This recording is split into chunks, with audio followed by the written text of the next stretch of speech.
If you prefer to start by adjusting the retention on your floodlight, feel free to skip to the retention time card. Otherwise, follow along as I walk you through putting your Enigma on and making concealment-oriented adjustments.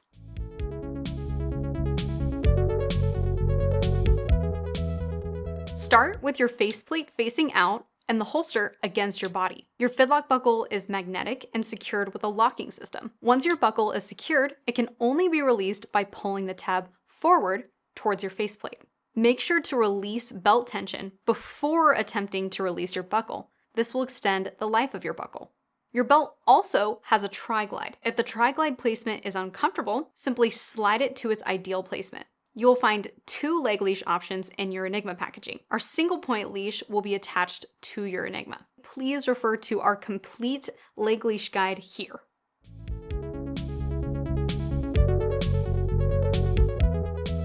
While your Express comes pre-configured for your gun, you can still make some adjustments if needed. Your Express will come with 2 wing inserts. One will already be installed. To increase grip rotation, consider using the larger E-mod wing insert. And to reduce grip rotation, you can use the smaller insert or remove the insert altogether. To increase slide tuck, you can change the buckle position on your faceplate. Slide tuck will decrease with your buckle fully extended and will increase with the hole that moves the buckle closest to the faceplate. You might notice that you're left with excess belt and leg leash material. Don't trim your belt or leg leash until you've tried all carry positions, accessories, and adjustment methods. Then trim with scissors and sear with a lighter.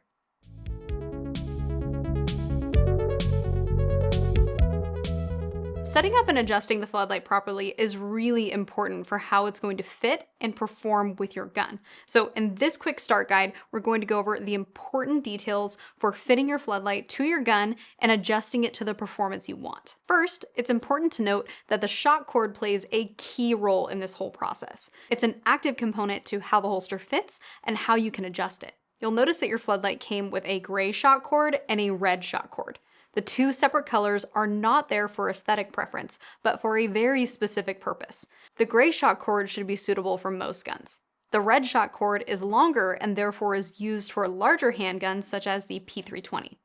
If you need help swapping out your shock cord, see our labeled resources down in the description box below. Once you place your gun into the holster, you'll notice that the retention starts out very loose. This is intentional and should give you the perfect starting point for fitting your specific handgun to your new floodlight. We want to first start by adjusting the shock cord by grabbing the washer and placing it in the center fold.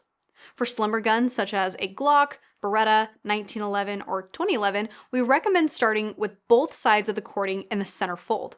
Make sure that you pull the washer all the way through the center loop instead of wrapping them around the edge. At this point, you want to assess the retention of the holster on body. We do not recommend using the shake test to assess whether or not your retention is adequate, as this can lead to unreliable and inconsistent results. When we place the holster on body, there's an added pressure from the belt, which will inevitably increase retention.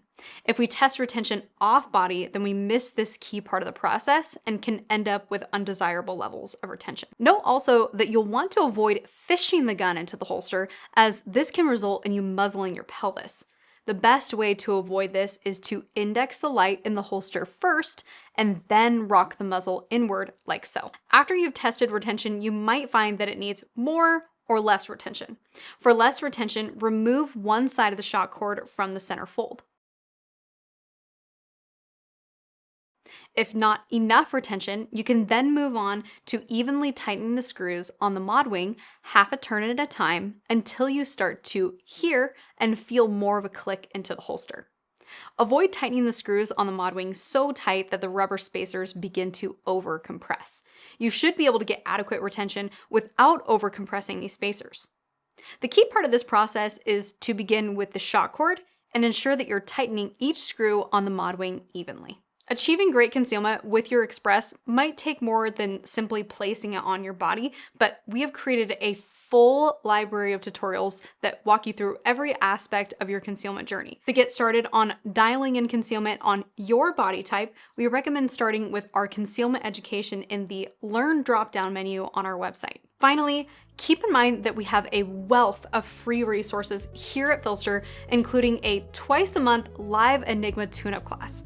If you find that you're struggling with getting things just right, or you just like a hand kind of getting things started, please consider joining myself and Dakota Adelphia for our next live tune-up. You'll find a link for our next class in the description box below.